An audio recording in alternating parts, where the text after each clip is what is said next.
There's an unmute. Oh, now you're unmuted. Hello there. We hear you, Mr. Ryan. Okay, good. Eric hears you. All right. Did you guys start the meeting yet?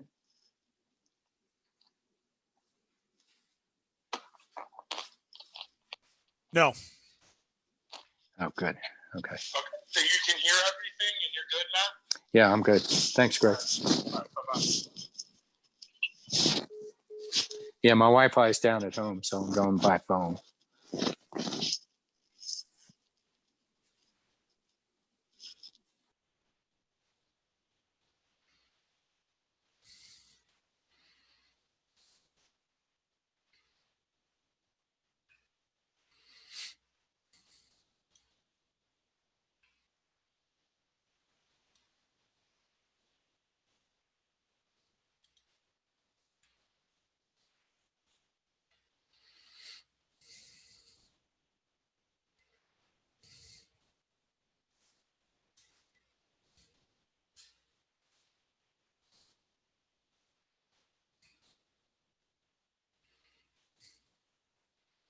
And Eric, I just texted to the chair.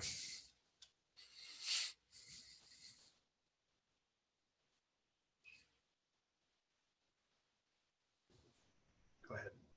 Okay, well, good afternoon. This is a special meeting of the Board of Supervisors to canvass the primary election. Today we have our recorder, Patty Hansen, who is going to present the primary election results to us. And first and foremost, I just want to start by congratulating Recorder Hansen for the outstanding election. And before I turn it over to her, let me just confirm that the members of the Board of Supervisors are on the line so that we know who is actually joining us today. I'm Liz Archuleta. I'm the chair of the Board of Supervisors and I represent District 2. And let's go to Supervisor Babbitt. Yes, I'm here. Thank you, Madam Chair. Okay. Thank you so much. And let's go to Supervisor Ryan, District 3. Are you here, Supervisor Ryan? Yeah. I'm figuring my phone out here. My Wi-Fi is down, so I'm operating by phone. All right. Thank you. And let's go to Supervisor Parks, District 4. Madam Chair, Supervisor Parks has not yet joined. Okay. Well, we will try to see if we can bring him in. And then Supervisor Lena, Vice Chair, as well as District 5. Are you here? You may be on mute. I am here, Madam Chair. Thank you. Okay, great. Thank you. So thank you. Before we go to presentations, this meeting is called to order. And if those who are able, if you would please stand and join in the Pledge of Allegiance. I pledge allegiance to the flag of the United States of America and to the republic for which it stands, one nation, under God, indivisible, with liberty and justice for all. All right, thank you. Is there any member of the public who wishes to speak during call to the public? This is an opportunity for any member of the public to speak to the board about an item that is not on our agenda. Please note we would not be able to engage in a discussion with you about it, but we welcome your comments. If anybody wishes to come forth and speak during the call to the public, please let us know. And you can do that by the following. Mr. Peterson, tell people how they can participate in the call to the public. Thank you, Madam Chair. Members of the public can join today by simply pressing the raise your hand button at the bottom or by posting in the Q&A. So please do that at this time if you wish to address the board.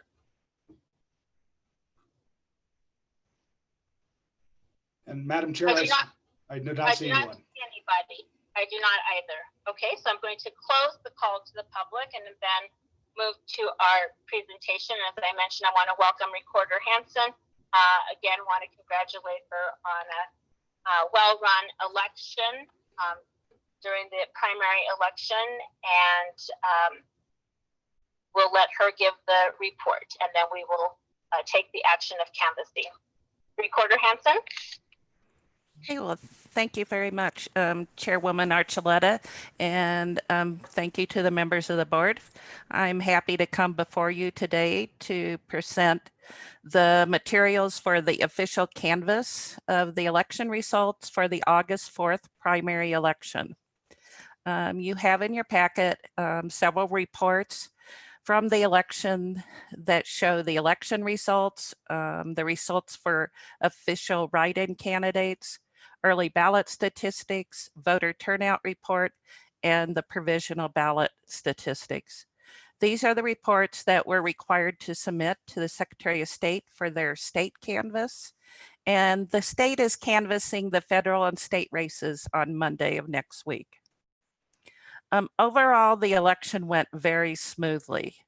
And this is thanks in large part to the approximately 450 citizens of the county that came forward to work as election board workers, members of the early voting board, members of the counting, and the receiving boards. These people showed their dedication to serve their community and to ensure the foundation of our democracy, which is fair, honest, and accurate elections, was not going to be stopped or delayed because of the COVID pandemic. Numerous county employees came forward and worked as election board members at polling locations throughout the county. And I want to thank County Manager Jane, and also our Director of Governmental Affairs, Eric Peterson, for working as EDTs. I hope both of you had a good day at the elections, and thank you for your service. I'd also like to recognize the fantastic assistance we receive from several of the county departments. First of all, I need to thank Sue Brown, Tom Hanachek, and the rest of the team at facilities. They were instrumental in getting our Flagstaff Mall office and the 3rd Street drive-through service window up and going. They installed a carport cover for us outside of our Tuba City office so we could have a safe early voting at the office. They installed additional ballot drop boxes, and they coordinated the setup and taking down of 4 large tents that we used as polling places at locations on the Navajo Nation. They also continue to provide the delivery and pickup of polling place supplies in the Flagstaff area. I also want to give a shout out to the sheriff and his team. They assisted us with the secure transfer of ballots from the polling locations across our very large county. They brought the ballots from the polling locations and transferred them to our central counting center on election night. Matt Fowler with IT and his team were always there to assist us with our technology needs. And we continue to receive wonderful assistance from the Public Works Department with the delivery and pickup of polling place supplies to our voting locations outside of Flagstaff. And several of the people who delivered and picked up supplies also worked as election day technicians for us on election day. I want to tell you, we are the envy of the other county election offices across the state because of the wonderful support that we receive from all of our county departments. Elections in Coconino County is truly a countywide effort. This election, we had to make several changes and add some new activities because of the COVID pandemic, and I just want to name a few. A large portion of our election board worker training was done using videos that were available online this election. We also introduced, as I mentioned, a drive-up service window at the 3rd Street location in Flagstaff. And thanks to Sarah Benatar, our county treasurer, she allowed us to share that space with her so we could provide early voting at that location. We also offered for the first time, drive-through early voting at the Flagstaff City Hall parking lot for the 2 Saturdays prior to Election Day. We added several ballot drop boxes throughout the community. We conducted a media campaign to urge voters to vote safely from home and to inform voters about other important information. We did have to move several polling places to schools so we could have the necessary social distancing requirements to keep our voters and our poll workers safe. And I really want to thank the school districts in the county for allowing us to use their school gymnasiums for voting. This meant we did not have to make any big reductions in the number of voting locations. And without their support, I truly believe we would have had to reduce the polling locations, especially in Flagstaff, and that would have possibly resulted in crowded conditions and possible lines on Election Day. And I already mentioned that we use 4 large tents at we use large tents at 4 locations on the Navajo Nation. So we did not have to reduce any voting locations on the Navajo Nation. We received excellent cooperation and support from the Navajo Nation administration in figuring out what would be the best way to offer and voting on the Navajo Nation. And we also had great cooperation from the Hopi tribe and also the Supai tribe. For voting in Supai, it was a challenge because they're under a complete lockdown because of the pandemic, but we were able to work with them. They made special arrangements for us to have a helicopter to take our county election day technician down to the village, and we were able to offer voting on Election Day. They did have reduced hours. The voting was from 10 to 5 p.m., but we sent a mailing to them a couple weeks prior to the election to let the voters down there know. And I think that worked out very well. These are just a few of the things we've had to do for this election to keep our voters, our election board workers, and our staff safe. And finally, I need to recognize the outstanding work of the staff of our office. They had to implement these new activities and adapt to all the changes. They not only rose to the occasion, but they surpassed all of my expectations. They worked very long hours and provided excellent service to the public. I received so many compliments from people, and this is even people outside of Coconino County, telling me how much they appreciate the friendly, accurate, and responsive service that these employees provide. We are so lucky to have such a great group of dedicated people working for us, and I am so proud of them.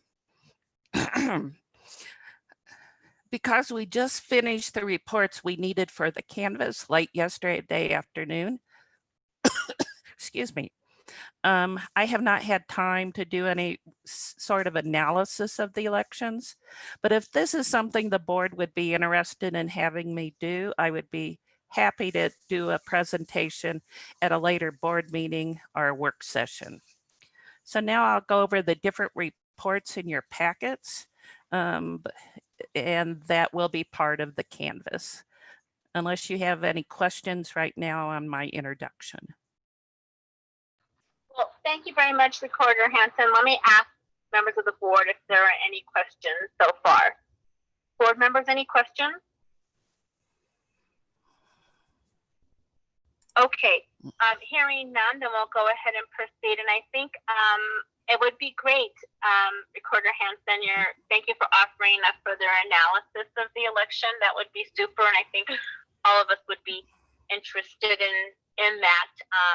You know, when you're able to do that. I know you're going to be, of course, moving from one election to the next. have been preparing for both elections, but it'll be a busy time for you. So when you can do that, we would appreciate it. Okay, thank you very much. Okay, the first report I'll have you look at is the official results, the election summary report. This report looks different than it has in the past because we have the new ballot tabulating equipment. What it does is it goes through and it will list all of the races and the candidates, and it shows the number of votes cast for each candidate, the percent of the vote, and it also shows the write-in totals. Now, those write-in totals are the total number of people that wrote in a name. We do not tally those write-ins except for official write-in candidates. And to be an official write-in candidate, the candidate has to file paperwork with the filing office at least 40 days prior to the election. So you will see here, this has the results for federal, state, county, and then the different city and town elections. Okay, the next, I did provide the precinct results. Our new system does it, we export it out as an Excel file. And so I didn't give a printed copy to that to you. We do not have to provide the precinct results to the Secretary of State. They take it out of our election night reporting system. But I thought that the members of the board would be interested in seeing those precinct results. Okay, your second sheet I'll direct you to is the final results for those official write-in candidates. So these are the number of votes that each of these official write-in candidates received. This meant that the oval was colored in and the candidate's name was written in. We do not tally results for these races for unofficial candidates. So you can see most of them were for state races, though we did have 2 official write-in candidates for the city of Sedona. And the city of Sedona, each of the cities and towns will do their own canvass at their council meetings. So, but I provided this on here because I thought you may be interested in seeing it. The next report I have for you is the Turnout Report. And this is shows the voter turnout for the election. And I think what you may find interested in this report is the fact that the public, the voters did respond to our vote from home message. We had almost 86% of the voters at this election vote early.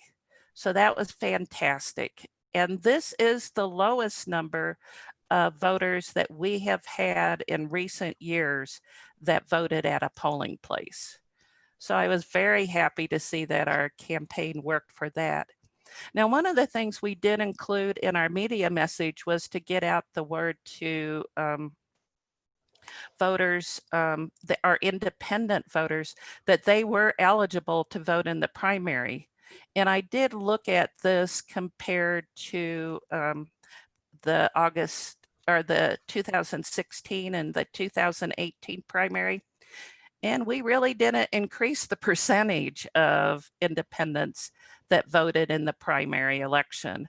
Both of those prior elections, it was 14% of the independent or unaffiliated voters participated.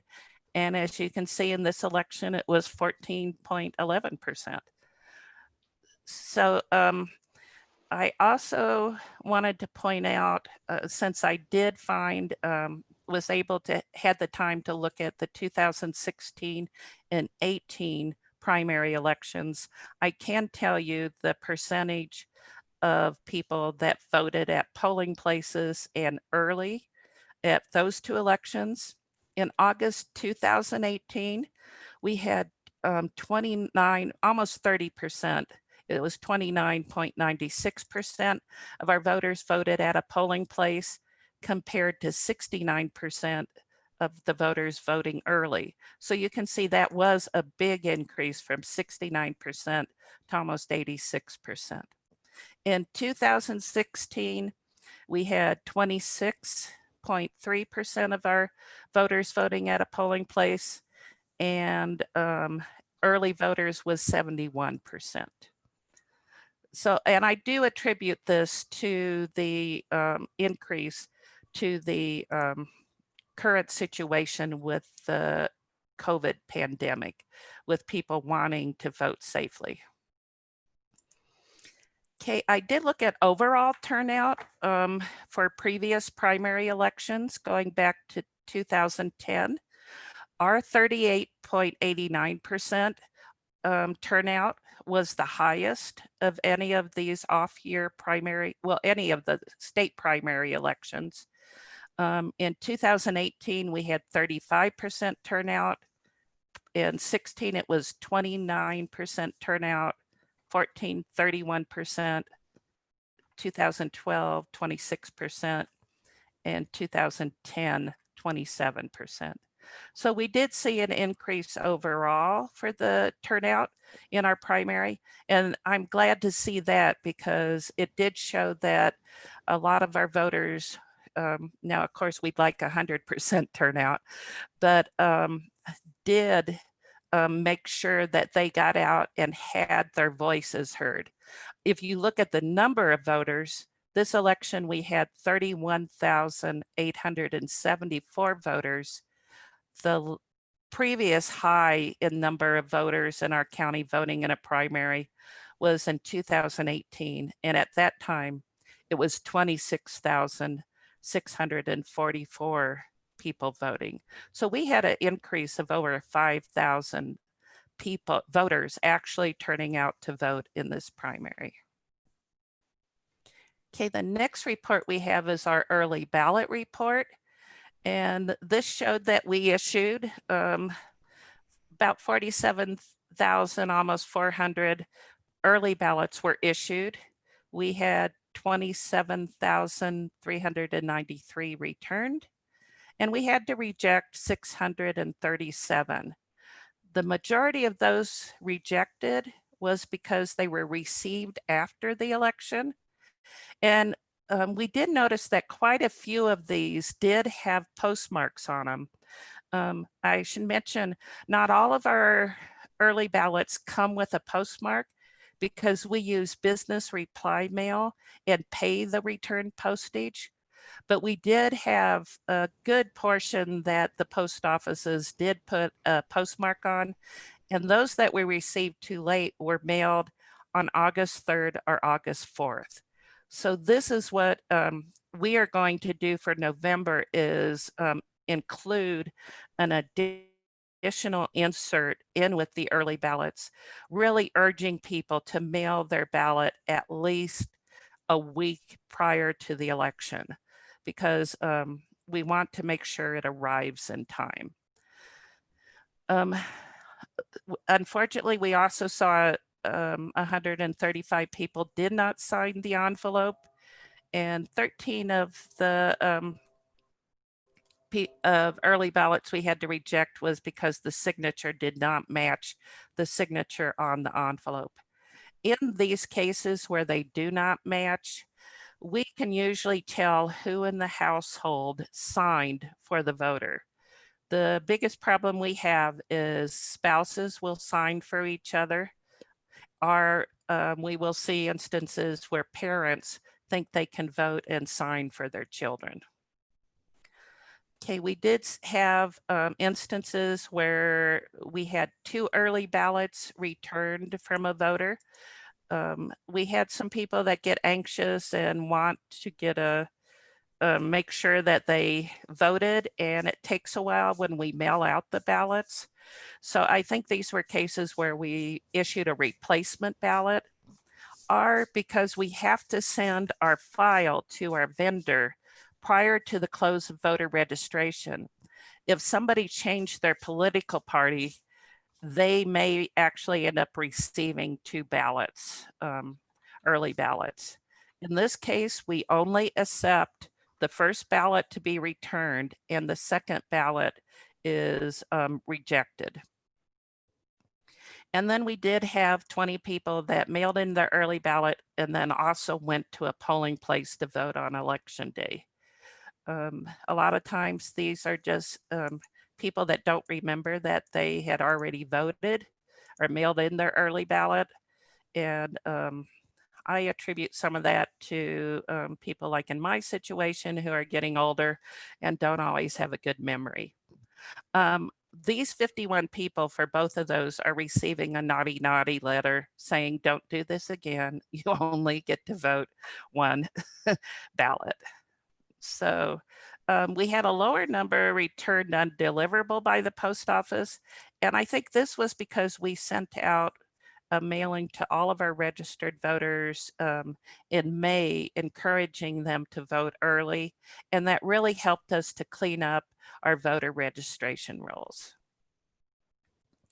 And then the final report you have is our provisional ballot report. And you can see we had 250 voters that went to the polling place and had to vote a provisional ballot. These are the cases where their name is not in the electronic poll book. And you can see those that we counted, which was 144. It also is if the ID on their driver's license does not match their current residence address, they have to vote a provisional. People who change their address, if you're currently registered in Coconino County and you move, you get to vote at the polling location for your new address. And we update from the paperwork on the provisional ballot, the registration. Name changes. Polling place error is for some reason the election board workers just couldn't find the name in the poll book, and they've determined the electronic poll book, and they've determined the voter is at the correct polling place. Administrative error was resulted because one of our polling places, Coppermine, does not get Wi-Fi service. So they had their voters vote a provisional ballot if an early ballot was issued. What the other places are, they get the update on election morning, and that shows what early ballots have been accepted. So if your early ballot has not been accepted, you get to vote a regular ballot. You don't have to vote provisional. Registration and suspense. These are cases where we're waiting to get more information from the voter. Almost all of them are because we're not exactly sure where they reside and they don't have a street address. So we need to visit with the voter to get more information. And then secure voters are the people that have gone to court, and because they meet a requirement under the statutory requirements, such as working in law enforcement, our judges are maybe victims of domestic violence, their information is kept secure, and we don't send that information, put it on the electronic poll books. So their name doesn't appear, but two of the voters did go to the polling place. In these cases, we really encourage these voters and instruct them to vote early, but sometimes they don't. The conditional ballots, those are the people that did not have any ID to show on election day, but they still get to vote. And we issued 10 of those. 2 people did come back with acceptable ID within the 5 business days after the election, and we were able to count their ballot.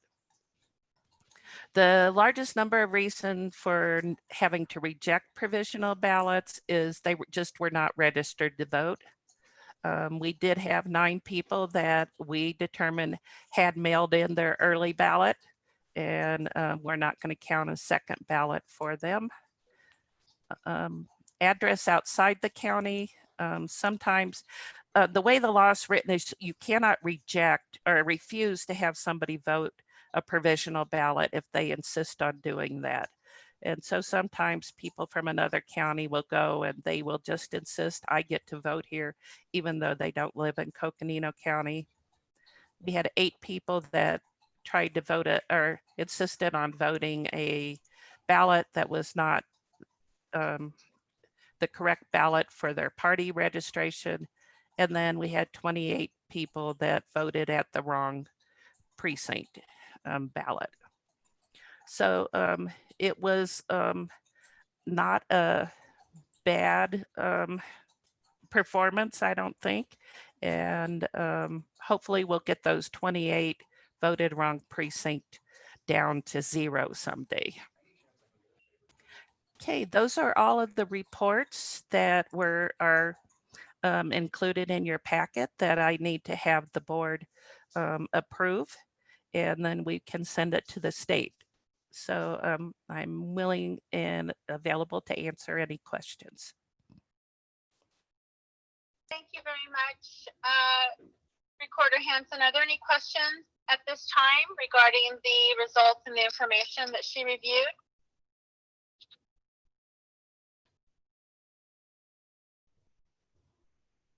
I'll just give you a chance if you're on mute. Okay, if there are no questions, then we can move forward with a motion. And Supervisor, anybody who would Madam, like to make this. Madam Go Chair. ahead, Supervisor Fowler? So I am wondering if how you, so the primary election during the pandemic happened, and now we're having discussions about the general election. And it sounds like it went well for the primary election, especially with the mail-in. And I'm wondering how concerned you are about this discussion about the post office delay and that is in discussion right now, since we're talking about this, or is that a discussion later on and we're only talking about the report right now? And then maybe that's for something else. But right now with this, some of the precincts on in the county change, and then there were more drop-off boxes. All of that helped to bring the for people to be able to come and vote, and it seemed it went smoothly. And so I'm getting the reason why I ask about the post office, because I'm getting phone calls about what's Coconino County doing about drop boxes, and we already have them. We have the places for people to drop their ballots off and stuff. So anyway, I guess so my question is, I guess for general, we'll do the same, and it worked out for the primary. It sounds like you reported. Thank you, Supervisor Fowler, for bringing up this issue. I've been receiving lots of inquiries and talking to people very concerned about the situation with the post office and a possible delay in reduction in mail service. We are ordering or getting more ballot drop boxes from the Secretary of State's office through the federal funds. And so we will be adding more locations throughout the county for the general election. And we're hoping to be receiving our voting within reach trailer in the next couple of weeks, so we can go out to the rural areas at least once prior to the election, so people could drop them off at closer to where they live. So if we don't get the trailer, we're going to be using just a regular pop-up type thing. And the locations we're looking at would be not necessarily the chapter houses, but locations where we know a lot of people go and are drive by so they can see it. But it is a concern I know that I have. And one of the things we're going to be adding in with that insert for our early voters for the general election is to tell them where the current drop boxes are. Really stress that if you do not mail it at least a week prior to the election, to definitely drop it off in a drop box are at a polling place on election day. So we are looking at that and we are concerned. I should mention, like this election in the primary, I think all of you are probably aware that in Munns Park, their post office closed. It was actually 2 days after the early ballots went in the mail. And we worked with the members in the community, and the fire department was very helpful in allowing us to go down and have a ballot replacement site.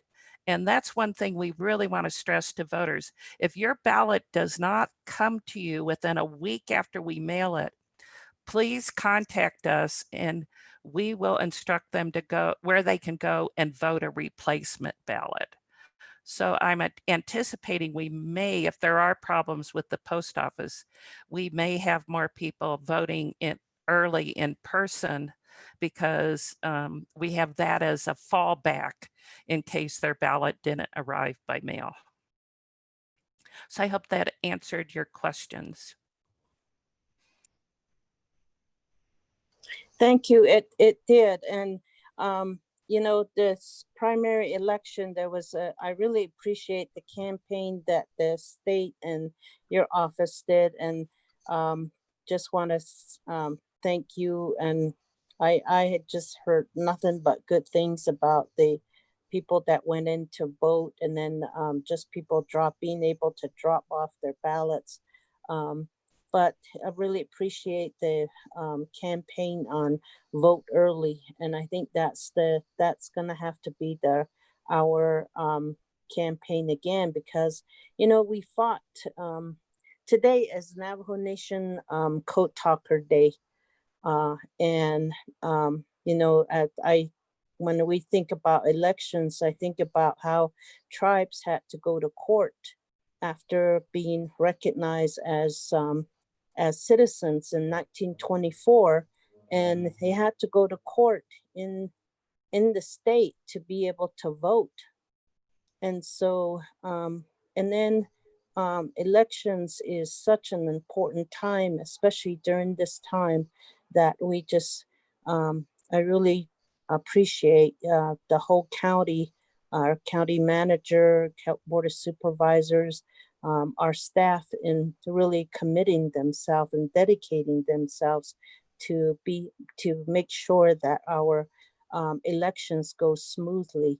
So I just want to thank you again and appreciate the Vote Early campaign, and this will continue that for the November elections. Thank you. Thank you. Are there any other questions for Recorder Hanson?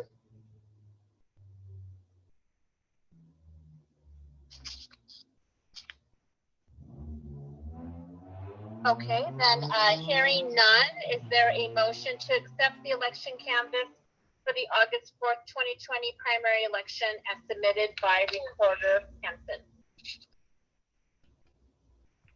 So moved. Second, this is Lena. Okay, the motion was made by Supervisor Babbitt, seconded by Vice Chair Fowler. Any further discussion? All in favor of the motion, please say aye. Aye. Aye. Aye. Those opposed, please say nay. Hearing none opposed, passes unanimously. Thank you so much, Recorder Hanson. Thank you to Chair Archuleta and members of the board. Have a good weekend. Thank you. Well, that concludes our special session to canvass the election. Thank you all for joining us. Have a great weekend.